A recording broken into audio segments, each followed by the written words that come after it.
I want us to take this tact, and I want us to develop a mission to our magistrates. I want us to be like the writers of the Bible. I want us to be like the prophets of the Bible. I want us to be like Nathan, who warned David. I want us to be like Elijah, who preached to Ahab, Eleazar, who warned Jehoshaphat.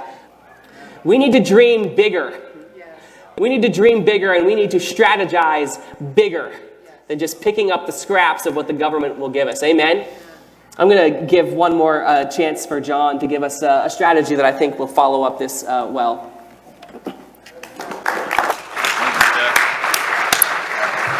Brothers and sisters, we've been here in Florida to defeat Amendment 4. And in 10 days, the people will speak on whether they want to continue murdering their children or not. And the mob perhaps will rule. So I want you at this time to imagine with me that we are all tuned in to Governor DeSantis on the next day, Wednesday evening, as he is covered on all the local television stations. It's kind of a miniature State of the State speech where he's going to comment. I now am Governor DeSantis. My fellow Floridians, we went to the ballot box yesterday to speak our minds. And one of the most important issues on which we spoke was the lives of our preborn neighbors. You've said your piece, and we've seen the results. And this is what I have to say about that. There are some believers in this state, in the one true God, the creator of the universe, the creator of us all. And they have been petitioning me, and they have been speaking to me non-stop. Day after day, week after week, month after month, they have poured forth speech and the word of the one true God to me. And I've been listening. And I think they're right.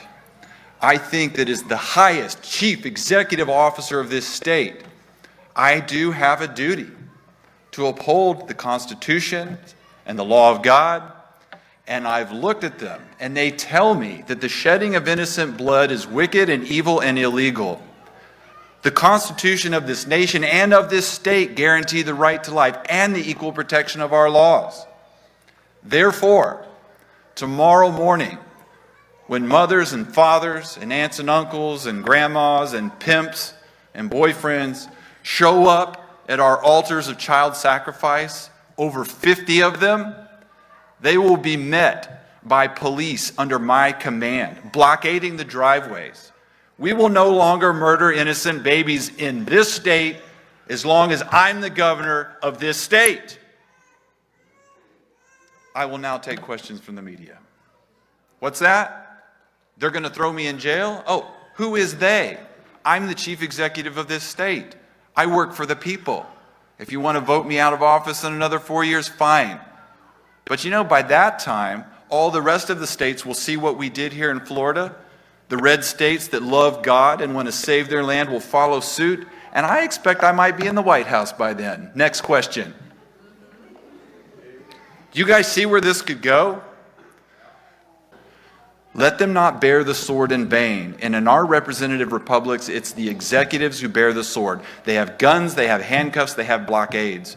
If we want to succeed, we are going to have to break the heart of a governor, or we're going to have to break his career.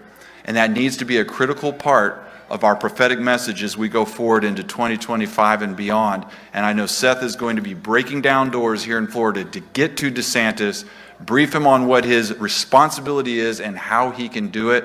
And we need to support them as we go forward, as well as in the other states where we have a chance to do this. One more thing, the biblical message that proves that this is true and that this is right. Remember, King Josiah, one of the greatest kings of Israel, if not the greatest, came to power at a time when they were making their children pass through the fire, sacrificing their children to Molech. He did not have a moral majority. He did not have the support of the people. The people didn't know which end was up. They were killing their children. And he didn't wait for them to figure it out. He didn't launch an education campaign and hold up a bunch of signs and lit drop everywhere. Don't mistake me, we should do that. I'm just saying the king didn't do that and wait for public opinion to be in his favor. He didn't hire pollsters to go out and figure out how many priests of Jehovah versus how many priests of Baal and Molech. No, he used the power of his executive authority to go out and tear down those altars and say, we won't do this, not anymore. He didn't wait for the culture to change. He used his authority to change the culture. And thank you all for being a part of taking that message to the magistrate.